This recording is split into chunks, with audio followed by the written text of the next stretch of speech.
ঠাকুর বাড়ি কিমা মাংসের কাটলেট। আজকের এই রেসিপি প্রজ্ঞা সুন্দরী দেবীর লেখা আমিষ ও নিরামিষ আহার খণ্ড 2 বইটি থেকে নেওয়া। তো কিছুই না, এই কিমা মাংসের কাটলেটের জন্য প্রথমে আমরা মুরগির মাংসটাকে কিমা করে নেবো। এখানে কিন্তু খাসির মাংসের কিমার কথা বলা হয়েছিল, বাট আমি এখানে মুরগির মাংসের কিমা দিয়ে করছি। তারপর গোলমরিচ আর গোটা গরম মশলা সেটা শিলের মধ্যে ভালো করে বেটে নেবো। মশলা বলতে শুধু এইটুকুই।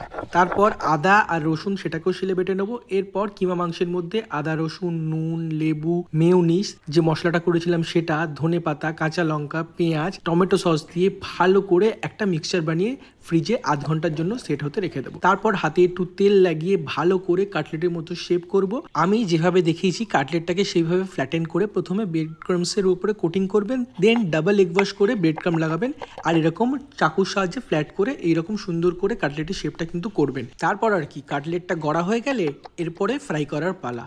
সাদা তেলে এটাকে ডিপ ফ্রাই করবেন মিডিয়াম টু লো ফ্লেমে। যেহেতু ভেতরের মাংসটা কাঁচা, তাই জন্য মিডিয়াম টু লো হিটে এপিট ওপিট করে মাংসটা সেদ্ধ হওয়া অবধি